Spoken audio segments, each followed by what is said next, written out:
मेरा भारत महान और मेरे इस महान भारत के संविधान निर्माता बाबा साहेब भीमराव अंबेडकर।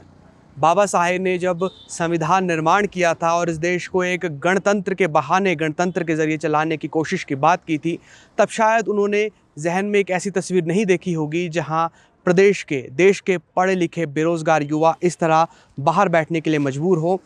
इस समय हम शिमला की अंबेडकर चौक पर मौजूद हैं और बाबा साहेब भीमराव अंबेडकर की यहाँ पर प्रतिमा स्थापित है। बाबा साहेब के आदर्शों को याद करने के लिए, वसूलों को याद करने के लिए, असूलों को याद करने के लिए कि बाबा साहेब ने आखिर क्या कहा था देश के लिए, वो किस तरह का देश देखना चाहते थे। बाबा साहेब ने जो कुछ सोचा भारत को महान बनाने के लिए, शायद उन्होंने कभी ऐसी तस्वीर अपने जहन में भी नहीं लाई होगी कि जहाँ पर पढ़े लिखे बेरोज़गार युवाओं को इस तरह बाहर बैठने के लिए मजबूर होना पड़े। रात के वक्त जब हिमाचल प्रदेश की राजधानी शिमला में जो तापमान है वो -डिग्री में चला जाता है, हाड़ कंपा देने वाली ठंड, जहाँ पर आपको घर के अंदर बैठना भी मुश्किल हो जाए, वहाँ जब आपको इस तरह खुले में बैठना पड़े तो सोचिए कि क्या हालत यहाँ पर होती होगी। मामला हम आपको बताते हैं, क्रमिक अनशन पर यहाँ पर हिमाचल प्रदेश के शिक्षित बेरोज़गार युवा बैठे हैं। यहाँ पर शिक्षित शब्द को आप मार्क कर लीजिए अपने कानों में और जहन में बिठा लीजिए कि ये बेरोज़गार सिर्फ बेरोज़गार नहीं हैं, बल्कि शिक्षित बेरोज़गार हैं जो अलग अलग प्रतियोगी परीक्षाओं को पास करके यहाँ पर बैठे हुए हैं। पोस्ट कोड 962 977 903 817 980 939, ये वो 6 पोस्ट कोड हैं जिनकी भर्ती परीक्षा बीते करीब 3-4 सालों से रुकी हुई है। क्या पुरानी सरकार और क्या नई व्यवस्था परिवर्तन वाली सरकार है, सुनती नहीं। कहते हैं कि जो सत्ता होती है वो अंधी होती है, लेकिन सत्ता अंधी होने के साथ साथ बहरी भी होती है। इसका साक्षात उदाहरण यहाँ पर नज़र आ रहा है। युवा हैं, इनसे बात करेंगे और समझेंगे आखिर क्या मैटर है और क्या ये मांग कर रहे हैं। 4-4.5 साल का वक्त हो गया, रिज़ल्ट पेंडिंग है। अब कितने दिनों से आप यहाँ पर बैठे हुए और अब क्या सरकार से मांग कर रहे हैं अभी सभी युवा? हम पिछले 4 दिनों से यहाँ पर बैठे हैं और हमारा सरकार से बस यही है कि हमारे रिजल्ट दे दीजिए, नहीं तो हमें जहर दे दीजिए। और आज से हमने भूख हड़ताल शुरू कर दी है। जो अगर कुछ भी होता है, मेरे को कुछ होता है तो सुखविंदर सिंह सुक्खू जी जिम्मेवार है। बच्चे की आज एक की तबीयत खराब हो गई थी यहाँ पर, हमारा एक साथी IGMC ले गए इसको, वहाँ पर भी उसको मतलब ट्रीटमेंट नहीं दे रहे अच्छे से। तो सरकार कर क्या रही है मेरे को ये पता नहीं लग रहा है। अच्छा, अब जैसे कि रिजल्ट की घोषित की बात है, एक मंत्री आपके पास आए, लोक निर्माण मंत्री, वो कह रहे थे कि जो 4 साल का हिसाब है, 3 साल का हिसाब है, वो पूर्व सरकार से आप लें। सर विधानसभा में दे दिया हमने, वो उसका हिसाब दे दिया है। बीजेपी सरकार को हमने इसका हिसाब दे दिया है पूरा। अच्छा, आपका नाम और कहाँ से आप? मेरा नाम सपना है और मैं मंडी से हूँ। अच्छा, आप कितनी परेशानी हो रही है? शिमला में ठंड बहुत ज़्यादा है, रात के वक्त तो बहुत माइनस में चला जाता है तापमान, यहाँ पर कितनी परेशानी होती है? बहुत परेशानी हो रही है। अब क्या परेशानी है, क्योंकि आप हमको थोड़ा समझाइए आसान शब्दों में, क्योंकि एक तो ठंड में बाहर बैठना, फिर छत ना हो सिर पर और आसपास दीवारें ना हो, तेज़ हवाएं शिमला में चलती हैं, फिर कितनी परेशानी हो रही है रात के वक्त यहाँ पर? बहुत ज़्यादा परेशानी हो रही है। सबसे ज़्यादा परेशानी तो हमें घर से आने के लिए हो रही है। हम भी घर से आने नहीं दिया जा रहा है। घर में हमें बोल रहे हैं कि आप जा रहे हो तो वापस रिजल्ट लेके ही आना, नहीं तो आना नहीं। इसलिए आज से हम भूख हड़ताल पर बैठ चुके हैं। अगर हमें कुछ हुआ तो इसके जिम्मेवार CM साहब होंगे। आपका पोस्ट कोड कौन सा है? 980। हाँ जी। अच्छा, आपका पोस्ट कोड कितना है? सर मेरा पोस्ट कोड 817 है, जो पिछले 4 सालों से फंसा हुआ है। सबसे ज़्यादा वक्त 817 को हुआ है अभी तक। बिल्कुल सर, 817 की जो भर्ती 2020 में विज्ञापित हुए थे पद, उसके बाद हाई कोर्ट में 21 मार्च 2021 को इसका एग्ज़ाम हुआ। उसके बाद हाई कोर्ट में क्या स्टे लगा, उसके बाद सुप्रीम कोर्ट में क्या बेरोजगारों ने अपनी लड़ाई सुप्रीम कोर्ट में भी लड़ी, वहाँ से भी 9 नवंबर 2023 को फैसला आया, हमारे हक में आया। परंतु उसके बावजूद भी 3 महीने जजमेंट को आए हुए हो गए। हाई कोर्ट ने भी 2 बार बोल दिया है कि इनकी जजमेंट को इम्प्लीमेंट किया जाए, उसके बाद भी इस प्रकार से हमें सड़कों पर बैठना पड़ रहा है। अब देखिए आप, माननीय मुख्यमंत्री जी ने 11 सार्वजनिक मंचों से घोषणा की हम आपका रिजल्ट देने वाले हैं। पिछले बार हम आए थे तो कैबिनेट में मंत्री नहीं मान रहे, तो हमने उनके मंत्री को मनाया, उनसे घर देखिए मंत्री को मनाना हमारा काम तो नहीं था, लेकिन हमने फिर भी वो काम किया कि मुख्यमंत्री जी ने बोला। अगली कैबिनेट आई, अगली कैबिनेट में सुनने को मिलता है कि आपके लिए एक सब कमेटी बना दी गई। तो भाई 1.5 साल पहले क्या किया आपने? 1.5 साल से आपको कमेटियाँ बनाते जा रहे हैं। आपने कभी गोबर वालों के लिए कमेटी बना दी, कभी आपने 1500 वालों के लिए बना दी, अब आपने हमारे रिजल्ट के लिए कमेटी बना दी। ये कमेटी वाला खेल हमको तो समझ में आता नहीं। आपने डिसीजन लेना है तो ऑन द स्पॉट लो ना, कि जो लो का ओपिनियन है हमारा उसको हम एक्सेप्ट करते हैं और उसके आधार पर आपके सभी के रिजल्ट दिए जाएंगे। जब लो ओपिनियन बोल रहा है, सुप्रीम कोर्ट बोल रहा है, हाई कोर्ट बोल रहा है, सरकार उसके बाद भी हमें सड़कों पर आने के लिए मजबूर कर रही है। और आज से यहाँ पे भूख हड़ताल पर बैठ गए। शिमला की ठंड देखिए, बहनें हमारी बैठी है, सचिवालय के बाहर बिना छत के बैठे हुए थे हम।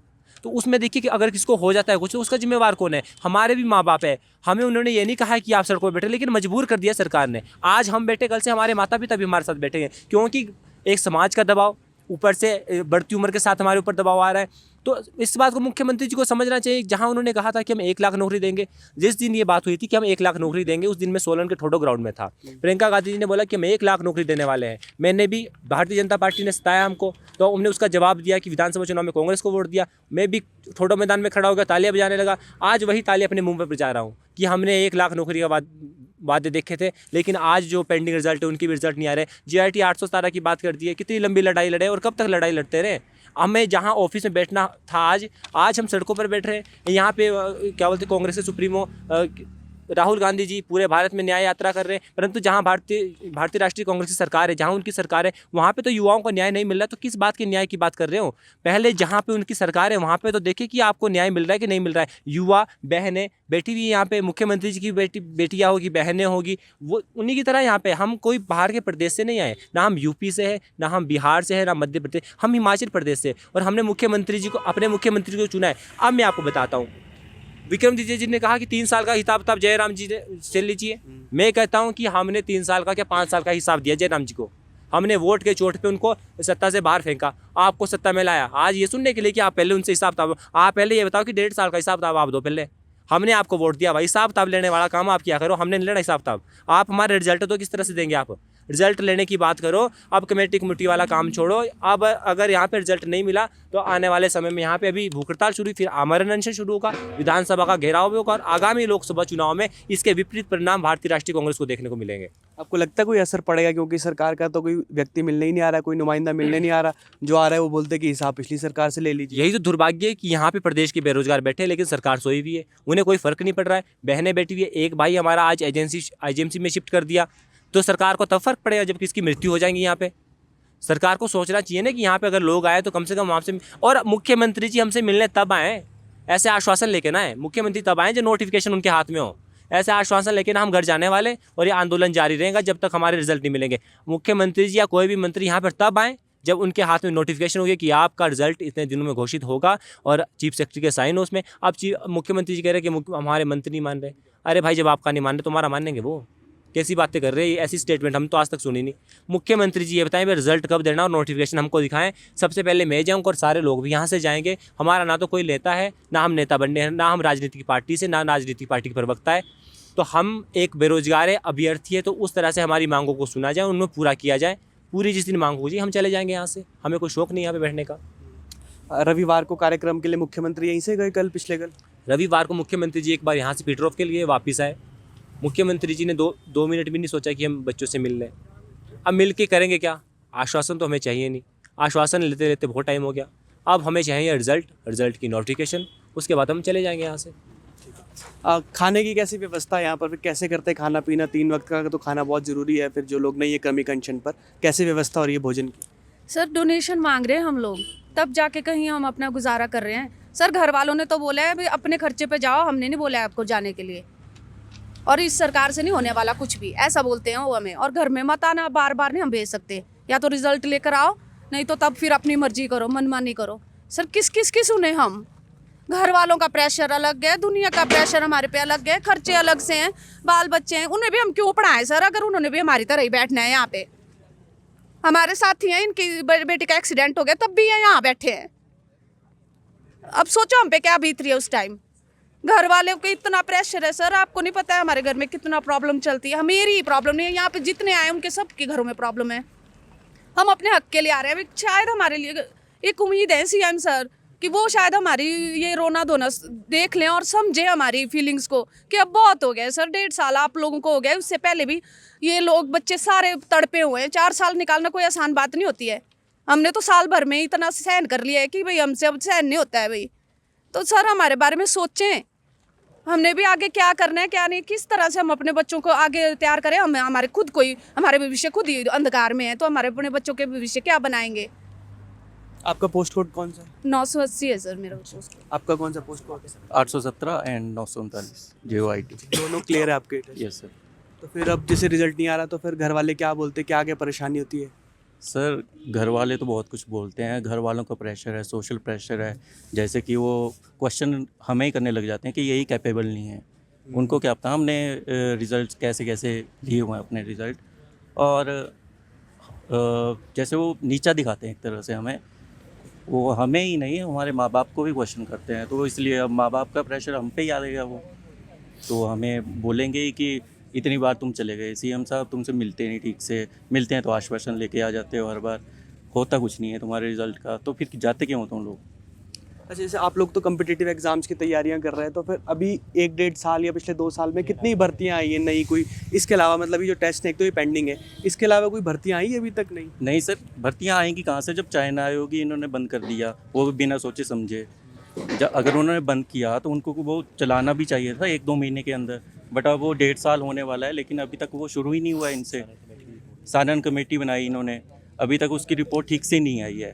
अब ये सुनने को आ रहा है कि फिर से OMR पे ही टेस्ट करा रहे हैं। पिछले 1.5 साल से ढिंडोरा पीट रहे हैं कि अब हम ट्रांसपेरेंसी लाएंगे, ऑनलाइन एग्ज़ाम करवाएंगे, बट कहाँ गई वो ट्रांसपेरेंसी और वो ऑनलाइन एग्ज़ाम, जब इन्होंने करवाने वो OMR पे हैं फिर से एग्ज़ाम। तो मुख्यमंत्री से पहले तो 2-3 बार मिले थे सचिवालय में, तब क्या कहा था उन्होंने? इससे पिछली बार जब हम मिले थे तो उन्होंने कहा था कि कुछ मंत्री नहीं मान रहे हैं। फिर हम मंत्रियों से मिले, फिर मंत्रियों के आगे हाथ फैलाया हमने, फिर उसके बाद उन्होंने बोला था कि अगली कैबिनेट होगी तो उसमें हम आपका इशू जो है सॉल्व कर देंगे। चंद्र कुमार जी वाला क्या किस्सा हुआ था? वहाँ पर कुछ बच्चे हाँ, हमारे साथी कुछ गए थे वहाँ पे चंद्र कुमार जी से मिलने, और उन्होंने अपनी बात रखी उनके आगे कि सर हमें 4 साल हो गए हैं, हमारा रिजल्ट नहीं आ रहा है, सुप्रीम कोर्ट से जीत के आए हैं, हाई कोर्ट ने हमें बोला हुआ है कि 3 महीने के अंदर रिज़ल्ट निकालना है इनका। बट वो उन्होंने बोला कि अगर हमने बोला कि 2.5 लाख लोगों ने इसका एग्ज़ाम दिया है और सभी तो चीटर नहीं हो सकते, वो जो 4-5 हैं उन्हीं को बाहर निकालो, जो कि लॉ का ओपिनियन भी है। कंडीशनल हाँ, कंडीशनल जॉइनिंग दे दो उनको, होल्ड करके और वैसे कर दो। तो उन्होंने कहा कि जैसे चावल की बोरी में 2-3 चावल दाने खराब निकलते हैं, तो वैसे हम पूरी बोरी फेंक देते हैं। बोले मुझे 2.5 लाख लोगों पे शक है, अगर 4-5 पकड़े गए तो मुझे 2.5 लाख लोगों पे शक है। जी सर, ऐसा कहा था। हमें चावल से तोला। क्या कह रहे हैं सर जी? हाँ, देखिए दुर्भाग्य है कि प्रदेश के बेरोजगारों को चावल की बोरी से तोला जा रहा है। इन बेरोजगारों ने कोई ऐसा नहीं कि उनसे भीख मांग रहे हैं, अपना रिजल्ट मांग रहे हैं। और एक तरीका होता है मंत्री जी का भी बात करने का, वहाँ पे लड़कियों से बोले कि गेट आउट, यहाँ से निकलो। अरे भाई, हमने तुमको बनाया है, अगर आज आप मंत्री बने तो आप कोई ज़िंदगी भर के लिए मंत्री नहीं बन गए। सरकारें आती जाती रहती है, आपको कल को फिर से हमारे दरवाजे में वोट मांगने आना पड़ेगा। किस मुँह से आएंगे? चावल की बोरी हम भी बोलेंगे ना आपको। कोई तरीका नहीं होता है बात करने का। अगर आप मंत्री बनाए तो हमने बनाया आपको, भगवान नहीं बन गए आप। सत्ता आती जाती रहती है, क्या ये श्योर करते कि हमेशा सत्ता में रहेंगे? कोई नहीं रहेगा ना। अगर हम आज बेरोजगार है और हमसे वोट लेके हमको ऐसी सी बातें सुनाएंगे तो ये क्या तरीका है? कम से कम बात करने का सभ्य तरीका हो। इतने बुजुर्ग आदमी है वो, इस तरह से बात करेंगे तो कौन सहन करेगा? बेटियाँ गई, उनको बोले गेट आउट, यहाँ से निकलो। ये कोई तरीका नहीं है ना। आपने जनमंच या गाँव के द्वार आप जा रहे हो तो आपने झंड मंच कर दिया उसका, आपने तो उल्टी गंगा बहा दी। तो ये तो बहुत ही गंदा तरीका है। इस तरह का दुर्भाग्य ये है हमारे लिए कि प्रदेश के बेरोजगार अगर अपनी प्रॉब्लम लेके जा रहे हैं तो उनको बदतमीजी किए जा रहे हो, धक्का मुक्की कर रहे हैं।